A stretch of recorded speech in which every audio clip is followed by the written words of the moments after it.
Welcome to GHT Time. This is a General Hospital Daily Recap for Tuesday, June 2nd, 2026. Let's see what our favorite bunch of characters are up to.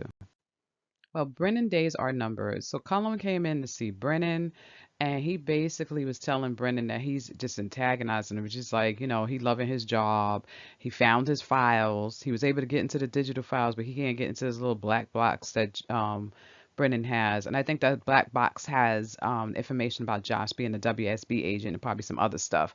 Then Cullum asked him about, are you covering up that Britt is a WSB agent? Because they can't find Britt. So he was like, maybe she got a certain set of skills, and that's the reason why. He was like, did you help her get out of town and stuff?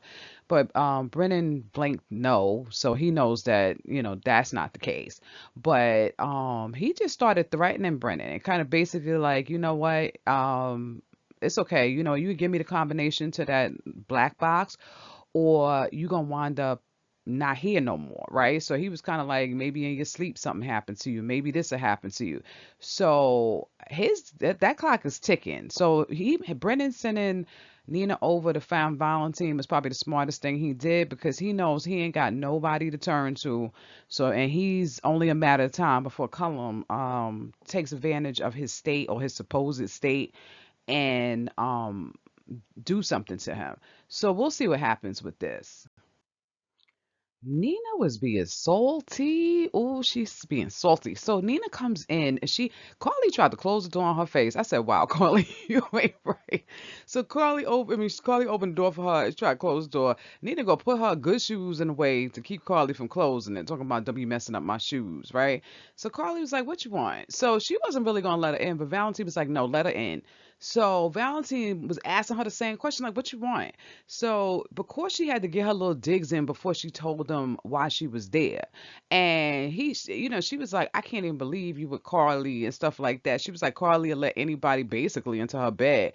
And Carly stepped up to Valentine and kind of got right behind him to let her know that, yeah, we together. I was like, oh, Carly, go ahead. So anyway, Nina kind of was like, well, I hope she was worth it. And Valentine was like, yeah, she worth it. I was like, I hear that, Valentine, get yours. So finally, Nina get around to telling these two why she did, right? She was like, Jack needs you and stuff like that. So they think it's a setup. And I would think it's a setup, right? But then some code word that Jack gave Nina to say. So Valentine know it's not a setup. He was like, okay, if he used that code word, it's really bad. So he was telling Carly he gonna have to get up on over there. But before he left, Nina gonna say, Carly, what she's just like, it never works out for anybody. That's what Carly. She don't see no long term relationship between us two, because she was like, any relationship that Carly's in don't work out. And because he was like, it never works out for anybody. And Valentine was kind of like, I'm not anybody. I was like, I hear that, Valentine, get yours. Get yours, Valentine. So Nina she was just looking, her face was all twisted up and everything like that. And then finally she headed up and went out the door. And then after that, Carly and Valentine decided they were going to go over to see what Brennan wanted, even though it's a risk. So when they got over there, Brennan was still trying to act like he was in that locked in state, right? So Carly was like, cut that out. She was like, Nina already told us that you're not locked in anymore, right? So he was like, well, where's Valentine? So Valentine come in, he got some orderly outfit on, but the funny part was he had this bedpan in his hand. I said, why he got that bedpan? So anyway, I guess we'll find out soon what Jack needs from Valentine. I know it's some help with Cullum, because Cullum is going to try to get him.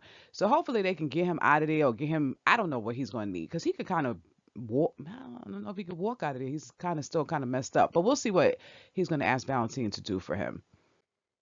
I'm glad that they didn't have Lulu go off on Liz, because I was this close to thinking that that's what they were going to do. Remember, Lulu overheard Liz into her tail into her conversation about Britt, taking care of Rocco because she thinks of him like a mother and stuff like that.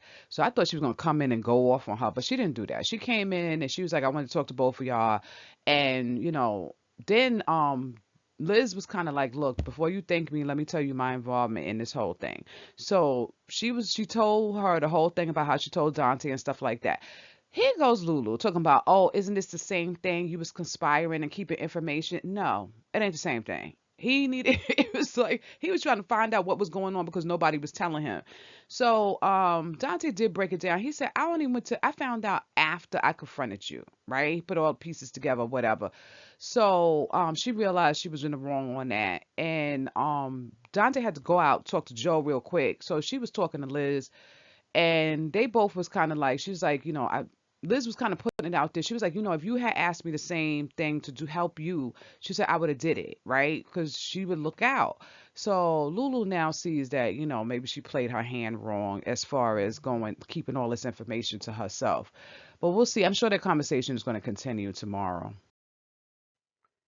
So guys, I need a forgiveness credit for yesterday because yesterday I said Lucas was down there trying to do a report on Cullum. No, it was Pascal. I was talking too fast.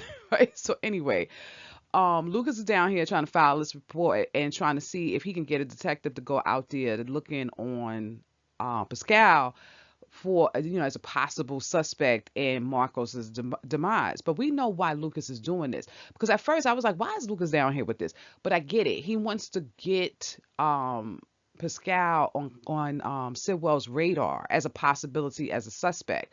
So if he could get them to come out there and ask some questions, it'll pop in Sidwell's head. Maybe I should be looking at Pascal, right? That's how I'm looking at it.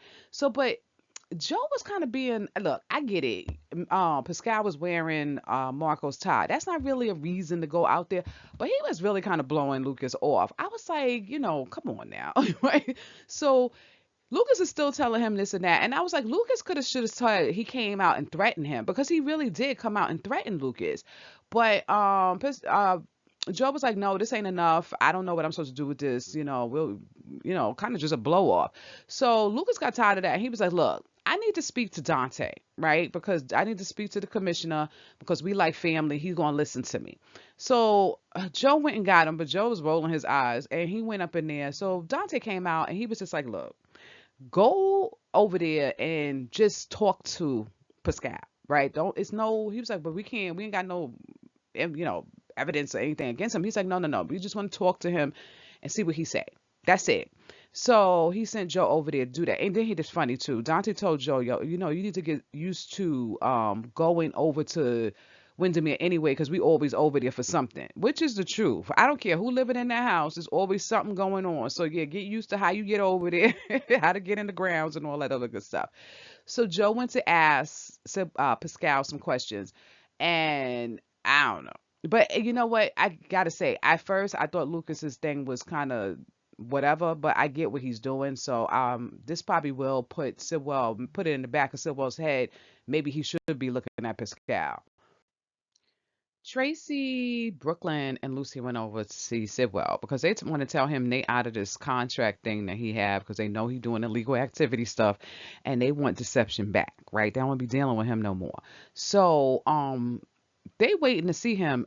Tracy's crazy. Lucy's arm, something happened to Lucy's arm, and she said something about it being a pole dance accident. Tracy's so mean to Lucy. I was like, dag, Tracy, come on. So anyway, Lucy blew that off.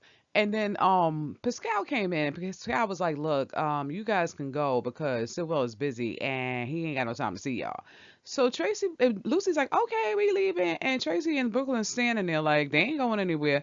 So Tracy looked at Tracy was like, no, go tell your boss to come down here because we have a meeting with him and I need to speak to him. So Lucy was like, we don't have to push this or whatever, but no, they have to push this because whatever Sidwell is up to, it ain't right. So Pascal went to go get Sidwell, and Sidwell is on some nonsense about, I told you to get rid of them. I think he called them idiots or something like that. I was like, dag, Sidwell, right? But anyway, he go in there, and Tracy put it all out on Front Street. She's like, look, we want you going, and if you don't go, I think she said it's the FCC or something like that. I keep getting the name wrong. First I said it was the FBI yesterday. The SEC, they're going to get the SEC to do an audit on him, which is going to bring attention to his business, and he ain't going to want that attention. Sidwell went off. He's up there like, you ungrateful people, and I saved deception and all this other nonsense. And Tracy's like, she's just done. Like, get out of their business. So Sidwell wasn't hearing it. He's like, they got a contract with him and all that kind of stuff. Anyway, Pascal comes in and he's kind of like, look, you have an appointment or somebody's out here to see you. I need you to come out here right away. It's Cullum. Cullum is telling Sylwell he ain't find no information about Britt, but he needs Sylwell's adamant. He said we need Britt because to finish this project. But Cullum's like, you know what, you probably have to move on, find somebody else to finish it up. And he's like, who am I going to get to do that? I don't. Do you think that they think about getting Lucas to finish this or bringing in somebody else? Because I feel like they might try to chain Lucas downstairs and get him to do some kind of whatever. But my thing I don't understand is this is why I said I don't know why Lucas is still in that house because it's really making me think that they maybe that's why Sidwell wanted to talk about he was there, he was grieving Marco with him. He might have just been trying to keep him close just in case, but I don't know. We'll see what happens. I don't know who they have in mind to finish up Britt's work, but they're thinking about getting somebody else. Sidwell was getting ready to go back in, but the doorbell rang and it was Joe. So Joe came in to say to Pascal, I want to ask you some questions about Marco Rios's demise. So Sidwell is looking. So, okay, this is what I was thinking. I said, finally, I understand Lucas' plan. Because at first I was like, why is he trying to go down there with that? But this puts Pascal on Sidwell's radar. I told you guys that Brooklyn need to look for another husband. I'm telling you, we got to go start looking at who her prospects are because this is over. So Willow was over there. She was talking to Michael. Michael was like, "Look, can I take the kids for the 4th of July? Because we're gonna have that little 4th of July thing." And Willow was like, okay, they're being real cordial to each other, no arguments and stuff like that. She's like, he was like, oh, you remember? Mike was so salty, shady. He said, yeah, you remember that 4th of July thing, the one where you kissed Drew for the first time. So Willow was just kind of like, like looking at him and got quiet. But she was like, no, I don't have any problems. And she was like, I just wanted to write it. So, okay, the kids is coming over. But it's funny because Michael says to her, oh, you know what? I forgot to get Wiley's mitt. He's going over to your house and he going to want his mitt. And he's like, oh, I'll bring it over later. So she was like, no, I could get it. And he was like, oh, it's down at the boathouse. If you don't mind, she's like, no, I'll go down there and get it. So she go down to get this mitt. Chase was talking to Jacinda earlier, and Jacinda said she dropped some sunglasses in the thing, and she was like, "Oh my goodness, they cost so much money. I don't know what I'm gonna do." So she was like, "Never mind." She left because here go Chase talking about Michael. She was like, he was like, "You could do better than Michael" or something like that, and Jacinda was like, "I don't want to hear that." So she walked off. Chase jumps in to get her shades. So Jacinda and Michael had put a plan together to get these two in the same area at the same time. And look, it is working. So Chase walks into the blue boathouse where Willow was at and almost bumps into her. And he looking at her. And I'm just like, this man, you are a married man. It gets worse. So he's going to ask Willow, why'd you take a swim with me? You got time to relax and stuff like that. You should take time. And he was like, can you do that? And she thought back at what Brooklyn threat. And she said yes anyway, because she didn't care nothing about Brooklyn and that threat. She is going to start going after Chase because I guess that's her way of getting back at Brooklyn. I hope Brooklyn come and snatch her hair out. So here we go. We at the thing. She in her little bikini. And Chase is over there sharing or saying all these wonderful things and they reminiscing on their past relationship. I'm like, you are not supposed to be reminiscing on no past relationship with your ex-wife. This dude is a no. Michael and Jacinda was up at the other house thinking, oh, Chase seemed like a faithful person. We gonna have to give him a little nudge to cheat. No, you're not. You're not going to give that man no nudge. He'll be fine cheating. He gonna do it because Willow gonna put the works on him, and he gonna be right in her bed. So Jacinda, I will have to say, Jacinda was right. She was really concerned about Brooklyn. She was like, "What you getting ready to do to your cousin is not right." But Michael is adamant. He was like, "No." Brooklyn needs to get away from him because he's not a good dude. And on top of that, she can't even tell him she had that accident because she's scared that, St. Chase is going to get upset with her. I don't know. I feel for Brooklyn. I really do because I don't think just how Michael had to go through that whole thing. You saw how devastated Michael was when he found out Willow cheated on him. So that's why I'm just like to do this to Brooklyn. That's not right. The other thing, Willow's over there trying to pick stuff out of Chase hair and looking at him. Girl, bye. Chase ain't right. And if I was Brooklyn, I would come over there and start pulling out some hair and scratching my eyeballs out. But Brooklyn got too much class for that. She ain't gonna do all that. I just get rid of this man and let Willow have him. You know, another little side note, and I'm gonna get off of this. It's so weird with Chase how he puts Willow on that pedestal when she cheated on him too, and then she cheated on Michael, and I'm like, it don't make sense to me because he's like, oh, well, Michael's the bad guy, but this woman cheated on both of y'all. You don't see a pattern here? Okay, no pattern, right? Okay. But anyway, guys, tell me what you think down in the comment section. What did you think about this episode? I would love to hear from you guys. Um, what was your favorite part? I don't know. I think the Valentine, no, Nina and Carly and Valentine. I have to say that. That was pretty funny. What was your least favorite part? Let me know down in the comment section. I love to hear from you guys always. And don't forget to hit that bell notification and a like and subscribe because it really helps the channel. And thank you for joining us again at GHT Time. Till next time, bye.